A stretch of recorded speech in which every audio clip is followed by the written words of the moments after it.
Good afternoon, everyone. Happy Wednesday. I hope you're really well. This afternoon, I would love to chat to you about how you can take action as a PDHPE teacher. Now, this term, the current time of recording is term 2, 2023, and we're literally just about to embark on a brand new syllabus. And I'm one of those people who would love a new syllabus. I would dive right in. So when I first started teaching back in 2004, we literally had a brand new syllabus that we were about to have a look at. So it was a new I think it was K to 10, I'm assuming it was K to 10 or 7 to 10 syllabus. And I was literally so young, but I was so keen to help my coordinator unpack the new syllabus. And I'm going to be really honest, I think it was just her and I that did most of it. That literally mapped out a whole curriculum for 7 to 10 PE, and I thrived on that. I then repeated that process when the new PASS syllabus came out, repeated the same process when the new CAFS syllabus came out, or the amended syllabus came out, because I love taking I suppose a helicopter view of something and then making it really digestible for people. And I think that's part of my superpower. I don't know where I got this from, but it wasn't something that I got taught at uni. I just love taking a really big, deep dive into a syllabus and unpacking it, making it really tangible for the kids, because I think sometimes when syllabuses or syllabi are written, they're written for a level that maybe is, like an academics level, or maybe not on the ground really suitable for our kids. So I love a new syllabus, and I can't wait for the new health and movement science syllabus to actually be finally released. So if you're a PDHPE teacher who is just waiting with bated breath to get this new syllabus, I hope you're excited like me. But I know some of you aren't. I have heard from you and you're like, Kell, I'm really nervous. I'm actually a bit apprehensive about this new syllabus. It's taken a bit of a different spin, and I get that.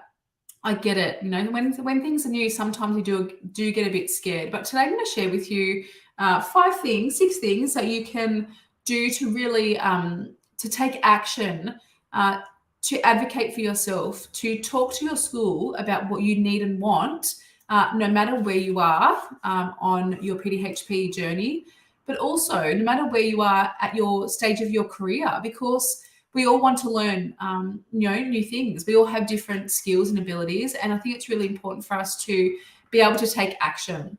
Okay, let's unpack the first one. The first one is to advocate to your leadership team about what your needs and wants are. So if you have a new syllabus like the Health and Movement Science course, that's just around the corner, or if you're thinking about maybe introducing child studies at your school, or exploring early childhood, or maybe CAFS at your school, then this is a great way to actually take action and to talk to your school about what you need and want. So, if you do want child studies to be up and running for year 9 and 10, you obviously need to have support in doing that. You need to have some resources set aside for you to actually start to implement this new syllabus. So that's the first thing I'd love for you to consider. Actually advocate and educate your leadership team about why you want this new syllabus in your faculty, or why you want this particular professional learning or this new resource to support your teaching. Because at the end of the day, our leaders aren't in our shoes. They're not the ones who are teaching it. It's important for us to advocate our needs. And I think part of the issue, not the whole issue that is in schools at the moment, is that we say that we're supporting our teachers, but in reality, we're not providing the support that they need and want based on their career, based on what's happening for them. So there's kind of this blanket, let's have this resource happening, or let's implement this at our school, but not going back to the actual curriculum needs of our teachers. Okay, the next one is to communicate.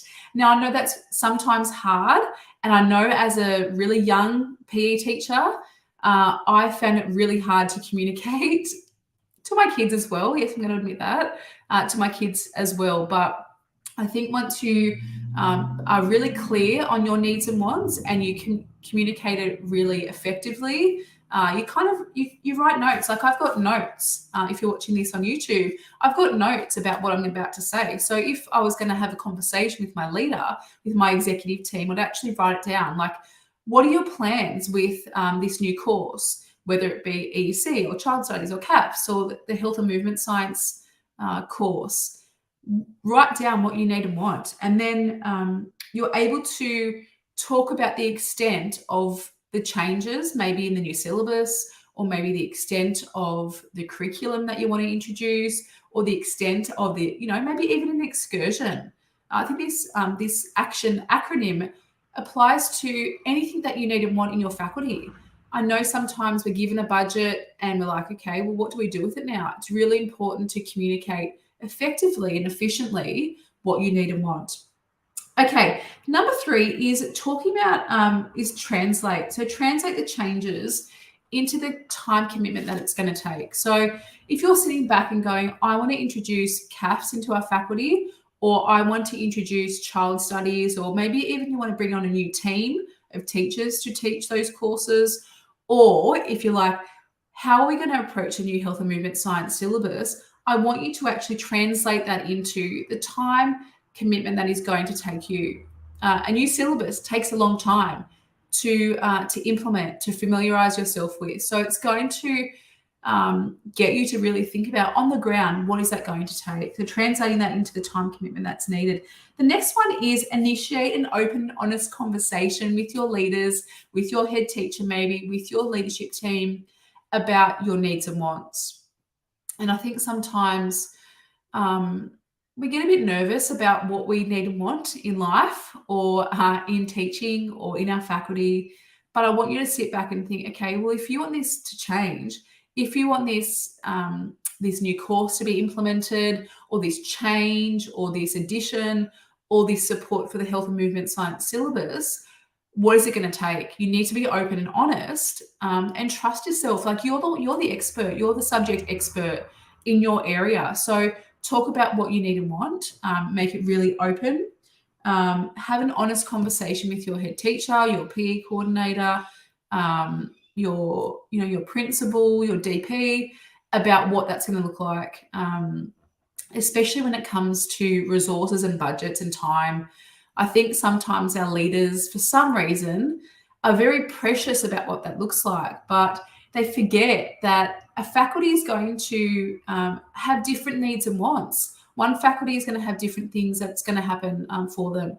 And PE is undergoing a really rapid change at the moment. And I think often we talk about this, that PE is the last one to receive that extra support. And I know there are many schools out there that the PE budget looks very different to other faculties. And I find that really disheartening, because I think that all faculties should have a similar budget.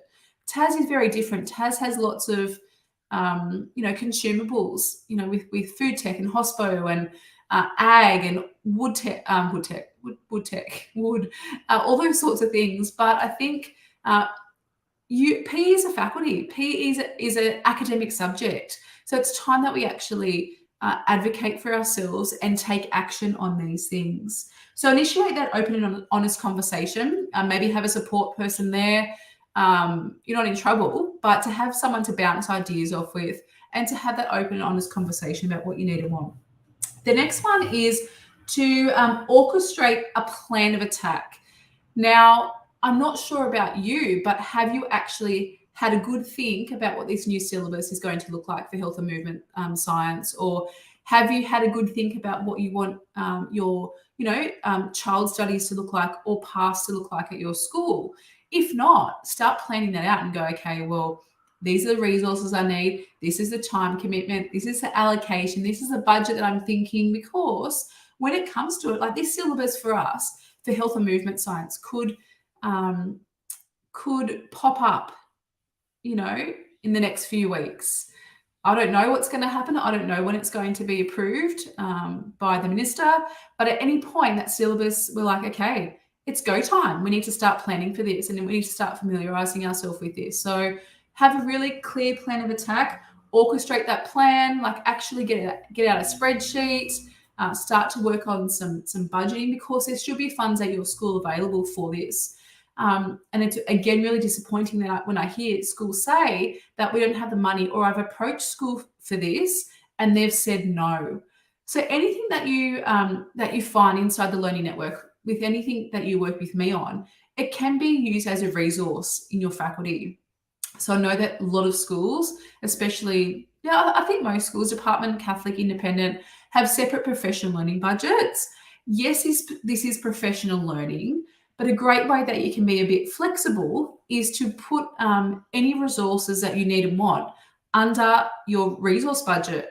And that resource budget sits very differently to professional learning. So that might be a great way to think about it, that if you're thinking about bringing EC or child studies or having a think about the new health and movement science syllabus, a great way around it is to put that under your resource budget or under the main resource budget at school. So think about your plan, orchestrate your plan, maybe get someone to have a look at it, cast their eyes over it, and then, then it's time to action it.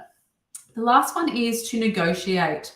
So of course, you might have all these bright ideas in your head about what it's going to look like what is your implementation of the syllabus going to look like, or if you're going to bring child studies into your faculty, or if you want to have this team kind of come on board and teach CAFS now, you need to have some sort of negotiation. So, don't take a blanket no, like if they say, no, you can't do that, think about a way that makes it more accessible to everyone, or that's going to be favourable for everyone involved. So if it's, a new course that's coming into your faculty, of course, that's great for the kids to have that variety, to have that choice. And if the kids are asking for it, it means that they want it. With our new health and movement science course that's just around the corner, have a think about, if you have a couple of PE classes at the moment, year 11 and 12, in your faculty, you're going to need as much help as you can get to get that syllabus rolling. There are some big changes that we need to think about for our new syllabus, especially in terms of assessment. It's going to look very different. So I know many of you guys who have joined our health and movement science membership, you're looking for that. You're looking for someone to support you in that side of things, because there are a few changes that we need to think about. So let's recap the 6 things that you can do to take action when you want to advocate for yourself based on your needs and wants. So the first one is to advocate and educate about your needs and wants. The second one is to communicate those needs and wants really clearly. The third one is to translate that into some sort of time commitment, or what is that going to look like on paper. Number 4 is to initiate an open and honest conversation with your leader, with your head teacher, coordinator, DP, leader of learning, principal, etc. Number 5 is to orchestrate a plan of attack, like get out the old spreadsheet, even a big whiteboard or some butcher's paper, and really map out what you want that to look like. And then you obviously need to take action on that to get the support that you want. And the last one is to negotiate the time, the budget, the resources allocated to those changes in curriculum. So we're talking changes in curriculum like the health and movement science syllabus that is just around the corner. We're also talking about this time of year with subject selections coming in and new courses being offered. I know there's quite a few of you who are offering child studies for the first time. Some of you are thinking about offering CAFS and EEC.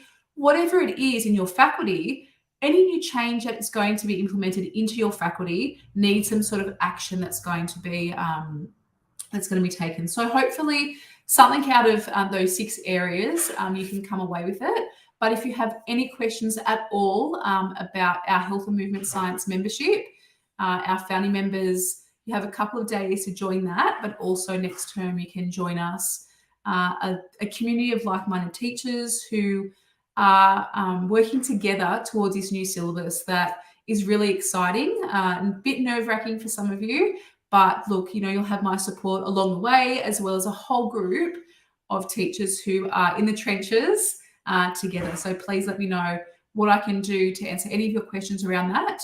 In the meantime, enjoy the rest of the term. We have 2 days to go. I hope it goes really quickly for you. And this term, I know it's been pretty jam-packed for you, but you look for the positives of the term and you look for those wins that you achieved so far. All right, thanks so much, team. Have a great Arvo.